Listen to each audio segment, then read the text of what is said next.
Tal. Mi querido Héctor, con gusto de saludarte. Oye, y nuevamente el tipo de cambio cerró en 17 pesos 07 centavos, Mira. el interbancario. Este nivel lo habíamos visto el 16 de junio, que es pues, lo más bajo. Ya estamos hablando niveles 2015, sin el efecto Trump, básicamente que eso empezó a apreciar el peso en su momento. Y bueno, pues interesante. Y eso me lleva a otro tema que he estado platicando con Paco en los últimos días, y es que tanto esto le resta competitividad al país. Y la verdad es que al menos en lo que refleja la balanza comercial, no mucha. Y es que te voy a decir, de mayo a mayo, los datos que hoy da a conocer el INEGI son de mayo. De mayo del año pasado a mayo de este año, el peso ha tenido una apreciación de 10%. Es decir, se ha fortalecido un 10%. Y entonces tú pensarías que por lo menos eso impactaría las exportaciones. Si es realidad que esto está afectando, digamos, la competitividad, pues en 2% te gusta, o sea, una quinta parte. Bueno, pues el hecho es que no. Hoy se da a conocer que las exportaciones totales crecieron 5.8%, pero luego ya ver desagregado es todavía más interesante. Por ejemplo, las manufacturas, que es el componente más grande, crecieron 9.5%.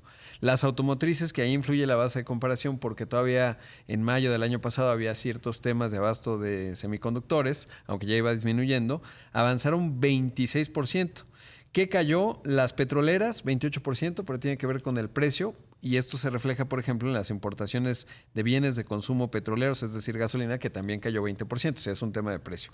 Y las otras que cayeron fueron las extractivas. También, obviamente, exportamos cobre, plata, etcétera, cayó 29%. Se tiene que ver más con el precio que con que la fortaleza del peso le esté pegando a las exportaciones mexicanas. Entonces, pues por lo menos hay que ir recogiendo los datos y ver la evidencia. Sí. Ya lo comentaré en su momento con Paco porque traemos este Y tema. pensaríamos también que lo que México exporta, en todo caso, tendría que tener mejores precios o precios más accesibles, ¿no? En cuanto a mercancías. No, porque como el peso está fuerte, Ajá. entonces es más caro. Saca. Exacto, ese es el tema. De hecho, por ejemplo, en el sector turístico, a lo mejor ahí es un poco más sensible.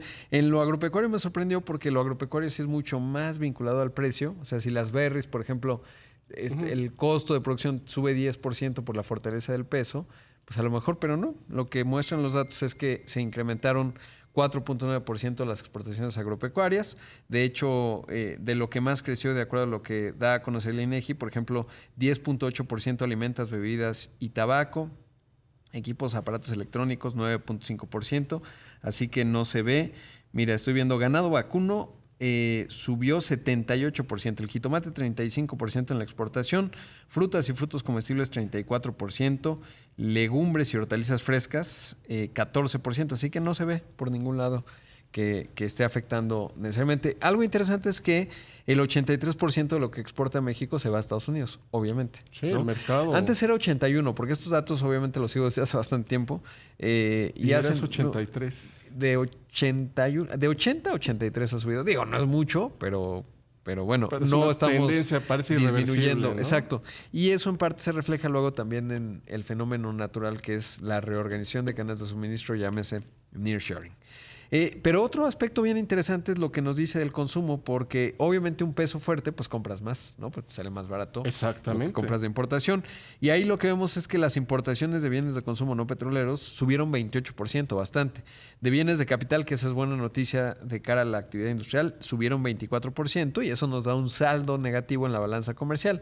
O sea, exportamos menos de lo que importamos. De lo que compramos al Exactamente. exterior. Y nos sale negativo 96 millones de dólares. Digo, perdón, 74 millones de dólares.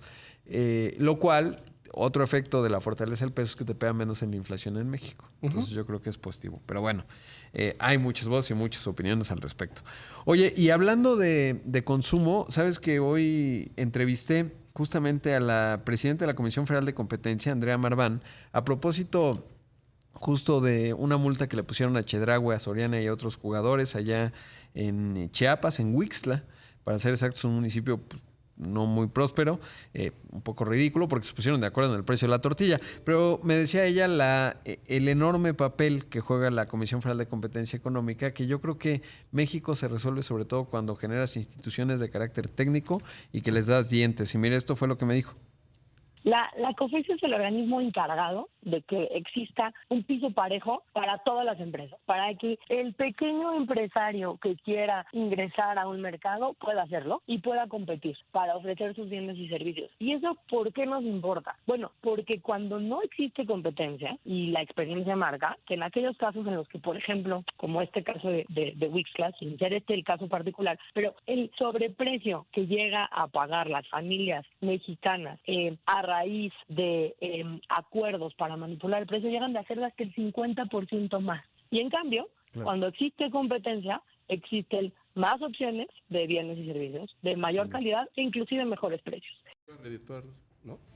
Pues sí, así que ahí lo que dice Andrea Marván, que bueno, pues es, digamos, reciente, no tan reciente, pero llegó a la Comisión Federal de Competencia Económica, joven, sustituyó a Hanna Palacios y muy bien, yo creo, hasta el momento, y tendrá que ir tomando fuerza. Haciendo su trabajo que tiene que haciendo hacer, su ¿no? trabajo, y creo que tiene que haber visibilidad porque es la COFECE.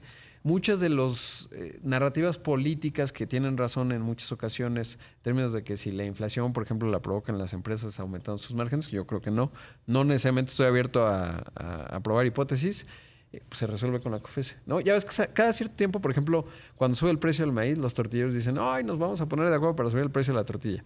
Siempre sale la COFECE y dice, oigan, eso serían prácticas monopólicas, no lo hagan. No se puede hacer, Entonces ya ahí pone opiniones muy Que interesantes. es distinto a lo de Sinaloa, ¿no? Lo que pasó con... Sí, ahí es porque ha caído mucho el precio, obviamente por la base de comparación, se anularon los programas que había de garantías y obviamente pues se dio ese problema.